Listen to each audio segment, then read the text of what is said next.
কাল থেকে শুরু হচ্ছে হজ ফ্লাইট।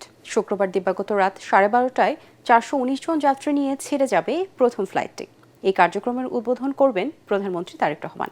এ উপলক্ষে রাজধানীর আশকোনা হজ ক্যাম্পে চলছে শেষ মুহূর্তের প্রস্তুতি। এদিকে গতবারের তুলনায় এবার টিকিট প্রতি 12,000 টাকা কমানো হয়েছে বলে জানিয়েছেন সংশ্লিষ্ট কর্মকর্তারা। আরও জানাচ্ছেন খায়রুল ইসলাম। 17 এপ্রিল থেকে আনুষ্ঠানিকভাবে শুরু হচ্ছে বাংলাদেশ থেকে হজের প্রথম ফ্লাইট। শুক্রবার দিবাগত রাত 12:30টায় 419 জন হজযাত্রী নিয়ে বিমানের প্রথম ফ্লাইটটি সৌদি আরবের উদ্দেশ্যে ঢাকা ছেড়ে যাবে। এবার প্রত্যেক হজযাত্রীর জন্য নুসুক কার্ড বাধ্যতামূলক। ডিজিটালে আইডেন্টিফিকেশনে সৌদি আরবের সব সেবা পাবেন। বেসরকারি ব্যবস্থাপনায় যাওয়া প্রত্যেক হজযাত্রী এই কার্ড দেশেই পাচ্ছেন।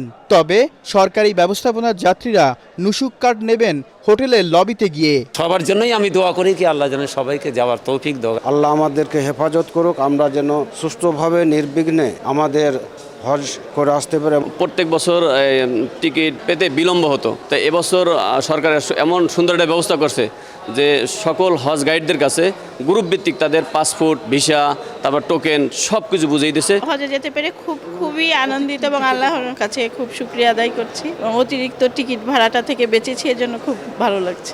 ঠিকমতো হজ করতে পারে দোয়া সকলের কাছে চাই। আমরাও সকলের জন্য, মুসলিম উম্মার জন্য, গোটা বিশ্বের মুসলিমের জন্য দোয়া করব। এবছর বাংলাদেশ থেকে হজে যাচ্ছেন ৭৮,৫০০ জন। প্রধানমন্ত্রী তারেক রহমান এই কার্যক্রমের আনুষ্ঠানিক উদ্বোধন করবেন বলে জানিয়েছেন হজ ক্যাম্প পরিচালক মোহাম্মদ লোকমান হোসেন। প্রথম দিনে সরকারি এবং বেসরকারি মিলে সব 3টি এয়ারলাইন্সের মোট 14টি ফ্লাইট পরিচালিত হবে।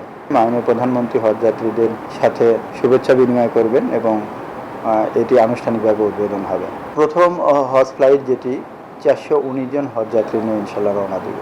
সরকারের বিশেষ উদ্যোগে টিকিটের মূল্য কমানোয় সন্তোষ প্রকাশ করেছেন হজ যাত্রীরা। খায়রুল ইসলাম, এটিএন বাংলা, ঢাকা।